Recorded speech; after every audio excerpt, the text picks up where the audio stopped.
ചിലപ്പോൾ എഴുതിയിട്ടുണ്ടാവും പുതിയതായിട്ട്. മേളിലാണ് താഴെയാണ്? അതിന്റെ കണ്ണോട് നോക്കണം.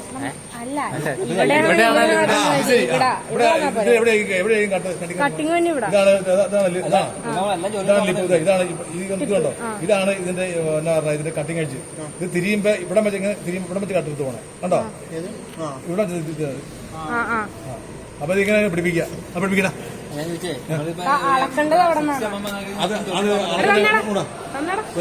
ഈ ഷാങ്ക് കളക്കുക.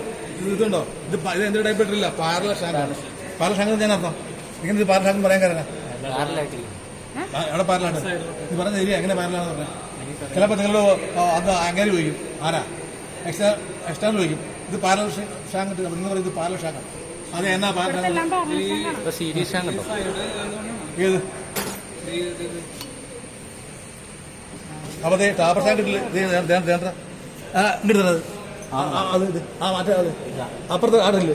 അതുണ്ടോ? ഇതെന്താ ടൈപ്പ് ഇട്ടില്ല. വേറെ ഷാങ്ക്. ഇതിന് ഷാങ്ക് അവിടെ ഷാങ്ക് വെച്ചിട്ടാണ് ഡ്രില്ലിൽ നമ്മള് ക്ലാസിഫൈ ചെയ്യുന്നത്. ഇതാണ് പാറ ഷാങ്ക്. ഇതിന് ഷാങ്ക് ഏതാ? ഇതാണ്. അപ്പൊ ഇത് നോക്കി അത് പാറ ഷാങ്ക് പറയാൻ കാരണം അറിയാം. ഇങ്ങോട്ട് നോക്കി പിടി.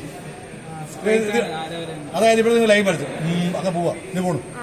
ഇതിങ്ങനെ ഇതിപ്പടെ വരച്ചു ഇങ്ങനെ പോണു. അപ്പൊ എങ്ങനെ പോകും? മനസ്സിലായോ?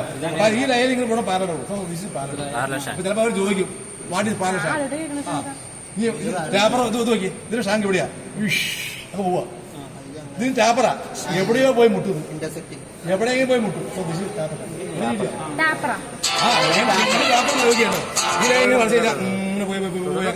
അവിടെ ഇത് പോയാ ഇത് ടേപ്പർ ഷാങ്കാണ്. ഇതാണ് ടേപ്പർ ഷാങ്ക്. ശരി. അപ്പൊ നിങ്ങൾ ഷാങ്ക് നോക്കി ഷാങ്കിൽ 7 ഉണ്ടാവും. 6 ആണോ 7 ആണോ മനസ്സിലായിട്ടോ? അപ്പൊ ഇത് പിടിപ്പിക്കാം.